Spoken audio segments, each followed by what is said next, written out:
It's already my last day in Kuala Lumpur, which is kind of hard for me to wrap my head around.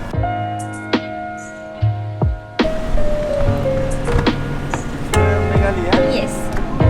You might know by now that the apartment I'm staying here in has facial recognition to kind of let you into the lift lobby, and till now I've not really had any issue with it. I've got in and out without any problems, and today I think I took a little bit of extra effort on my hair and my makeup. Like otherwise I've just been sort of doing very little, and today I did a little bit more and I felt like a little bit more glamorous.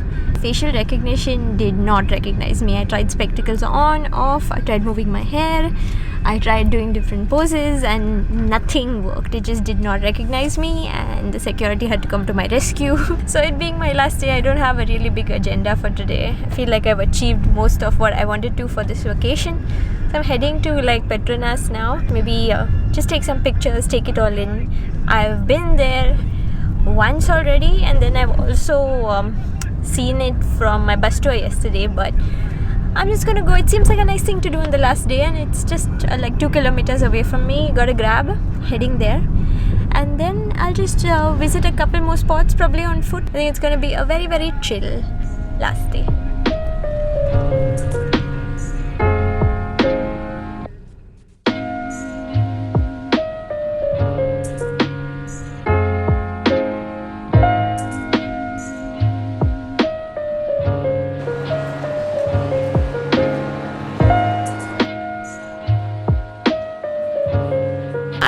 The Suria KLCC mall, and this is a mall in between the two Petronas towers. In fact, if you look at the glass lookout on top, you can see one of the, no, you can see both of the towers. I thought you could just see one. This is a very, very exclusive mall with every high-end brand imaginable here, from fashion, beauty, tech and all of that. This mall did exist when I last came to KL also, which was like what, 12-14 years ago. I forget exactly how long. I remember walking through it with my parents and just thinking that everything here is like really, really like rich people's stuff basically. Now that I'm back here again, I can actually see that there are a reasonable amount of just high street brands also. So those would be like mid-range brands, not that expensive. On the whole, if you want to do some brand shopping, you can definitely do it here, and there's some nice coffee shops. I'm currently just passing through, just trying to find my way to the exit because it's kind of like a shortcut to where I want to be.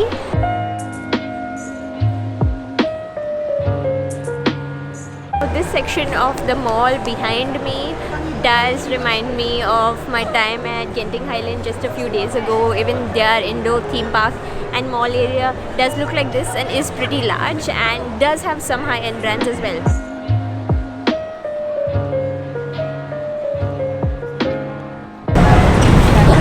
So I just found a nice comfortable little stoop to sit on over here. Look what's behind me. Pretty cool view, right?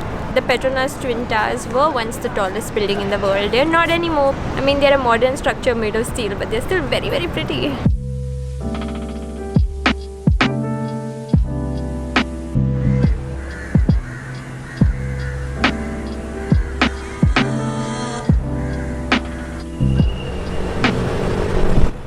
So the area in front of the towers where we just were is both quite pretty and well maintained, but depending on when you go, it can be really crowded because that's where all of the tour groups pass through.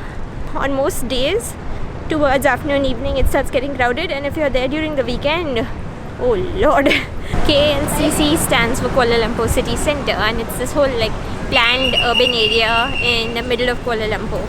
So the Petronas Towers is just one of the buildings, and the whole area is really new, meaning the Petronas Towers came up in the mid-90s, and before that it just looked like any normal urban area with like small buildings, and now everywhere you look there are these giant towering skyscrapers.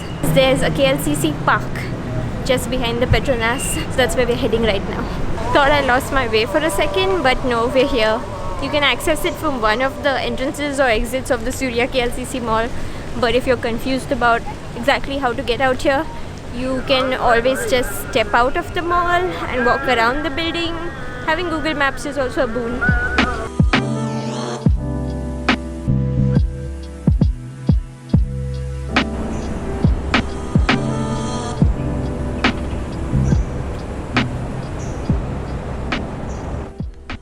Look at this park, guys. Just look at it. It's kind of leaving me a little speechless.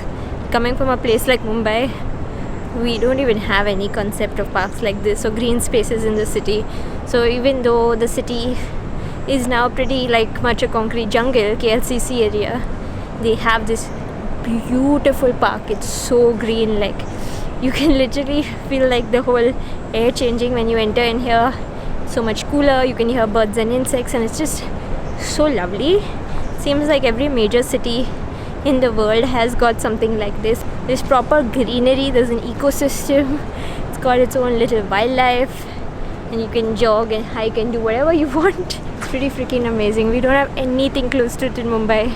To even get a few trees is difficult, and if we have parks like they're just these little gardens, like what we say nana nani parks. I know I shouldn't be like comparing, but it's hard not to get emotional when surrounded by this and that.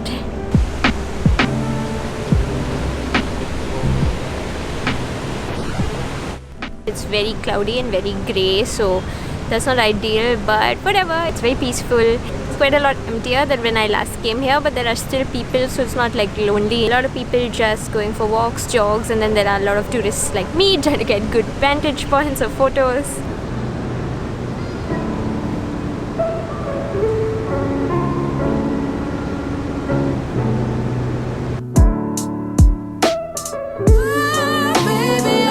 I wasn't really feeling like coming out today, just not feeling great. I just thought it's my last day, I've done everything I wanted to do, I'll just sit in the room. But I remembered I'm in the middle of such a gorgeous city, I'm on holiday, I should at least step out and do something. And I'm so glad I came here, just spent 40 minutes sitting by myself in the park. Maybe some of the best 40 minutes of the trip. Just really like those quiet moments. Now I'm walking to the convention center. So if you guys have heard of the Aquaria KLCC Park thingy, it's especially interesting if you have kids. I think that's at the convention center. I'm gonna try and get a grab because I want to go and grab something to eat, pun intended. There are many options in the mall, but I have something specific in mind.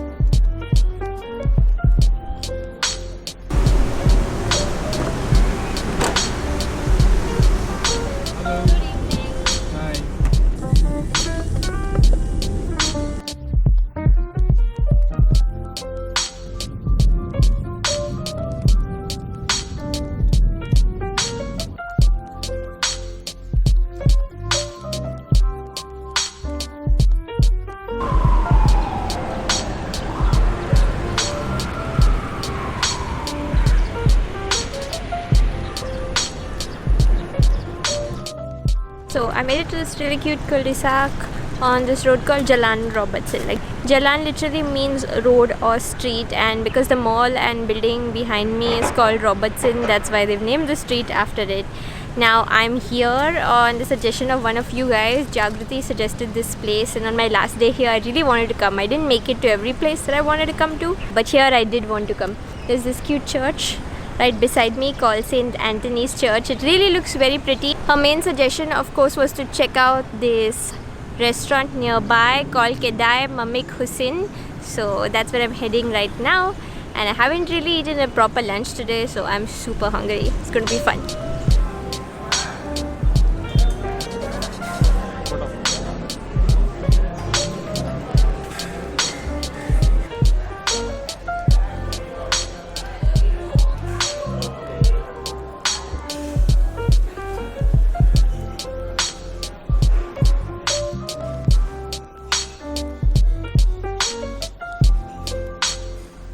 This restaurant sounded fun, so I decided to come here.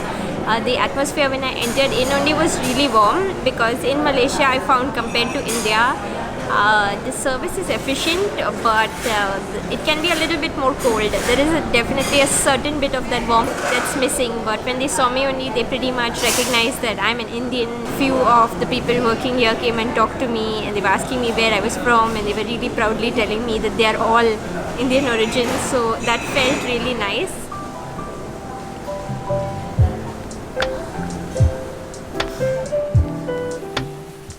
nasi lemak, which is a typical dish of Malaysia. It's this lovely fragrant rice, and I had so much of it in Genting, so then I hadn't had it since I came to KL.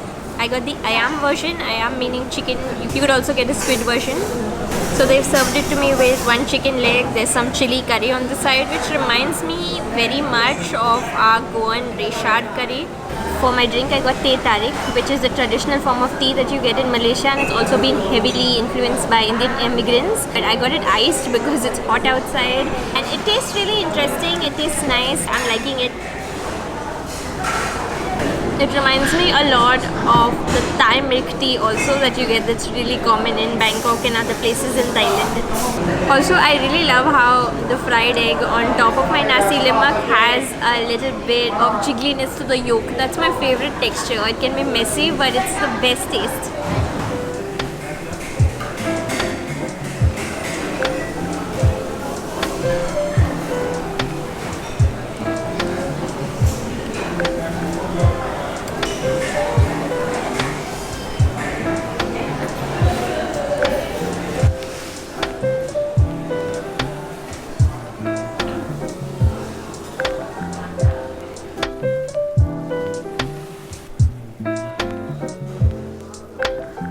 The nasi lemak was really good.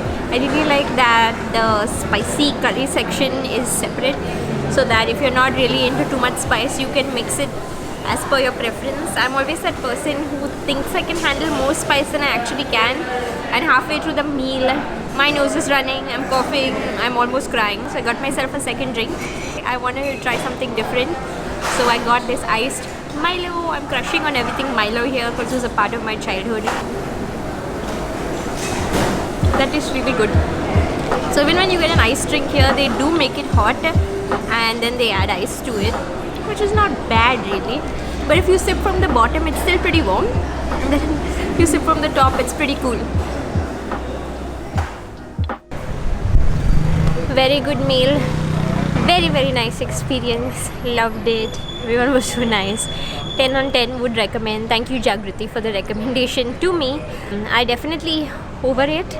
I'm not used to having big rice portions, but it was very economical. The price came to under 200 rupees for both the things. They don't even accept tips, but I did tip my waiter because the place left me very happy. Now I'm trying to figure out whether I want to walk back to my room because it's not a long walk, but also I feel so full. I think I'll take a cab.